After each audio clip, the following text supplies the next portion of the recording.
കേരള സർവകലാശാല സിൻഡിക്കേറ്റ് യോഗത്തിൽ വിസിയും ഇടത് സിൻഡിക്കേറ്റ് അംഗങ്ങളും തമ്മിൽ വാക്പോര്. സെനറ്റിലേക്കുള്ള നാമനിർദ്ദേശം, എസ്എഫ്ഐ ബാനർ എന്നീ വിഷയങ്ങളെ ചൊല്ലിയായിരുന്നു തർക്കം. സെനറ്റിലേക്ക് ചാൻസലർ നാമനിർദ്ദേശം ചെയ്യേണ്ട വിദ്യാർത്ഥി പ്രതിനിധികളുടെ ലിസ്റ്റ് ചാൻസലർക്ക് നൽകിയിട്ടില്ലെന്ന് വിസി യോഗത്തിൽ വ്യക്തമാക്കി. ലിസ്റ്റ് നൽകാൻ നിയമപരമായ ബാധ്യതയില്ലെന്നായിരുന്നു വിസിയുടെ നിലപാട്. ഗവർണർക്കെതിരെ എസ്എഫ്ഐ സർവകലാശാലയിൽ സ്ഥാപിച്ച ബാനർ നീക്കേണ്ടതില്ലെന്നും സിൻഡിക്കേറ്റ് തീരുമാനിച്ചു. ഗവർണർ സർക്കാർ ഏറ്റുമുട്ടലിന്റെ ചെറുപതിപ്പായിരുന്നു കേരള സർവകലാശാല സിൻഡിക്കേറ്റ് യോഗം. ഗവർണറുടെ പ്രതിനിധിയായി വിസിയും സർക്കാർ പ്രതിനിധികളായി ഇടത് സിൻഡിക്കേറ്റ് അംഗങ്ങളും വിവാദ വിഷയങ്ങളിലെല്ലാം പോരടിച്ചു. സെനറ്റിലേക്ക് വിദ്യാർത്ഥി പ്രതിനിധികളെ നാമനിർദ്ദേശം ചെയ്യേണ്ടവരുടെ ലിസ്റ്റ് ചാൻസലർക്ക് നൽകാൻ നിയമപരമായ ബാധ്യതയില്ലാത്തതുകൊണ്ടാണ് ലിസ്റ്റ് നൽകാത്തതെന്നായിരുന്നു വിസി മോഹനൻ കുന്നുമ്മലിന്റെ നിലപാട്.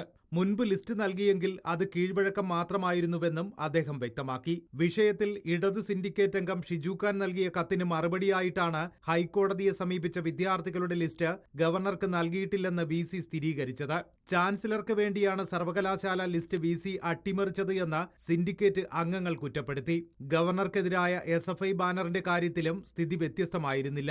ബാനർ നീക്കണമെന്ന തന്റെ നിർദ്ദേശം നടപ്പാക്കാത്തതിലെ അതൃപ്തി വിസി യോഗത്തിൽ രേഖപ്പെടുത്തി. ജനാധിപത്യപരമായ പ്രതിഷേധത്തിന് വിദ്യാർത്ഥികൾക്ക് അവകാശമുണ്ട് എന്ന് വ്യക്തമാക്കിയായിരുന്നു സിൻഡിക്കേറ്റ് അംഗങ്ങളുടെ പ്രതിരോധം. എസ്എഫ്ഐ ബാനർ നീക്കിയാൽ ക്രമസമാധാന പ്രശ്നമുണ്ടാകുമെന്നായിരുന്നു വിഷയത്തിൽ രജിസ്ട്രാർ നൽകിയ റിപ്പോർട്ട്. തർക്കത്തിനൊടുവിൽ രജിസ്ട്രാറുടെ റിപ്പോർട്ട് യോഗം അംഗീകരിച്ചു.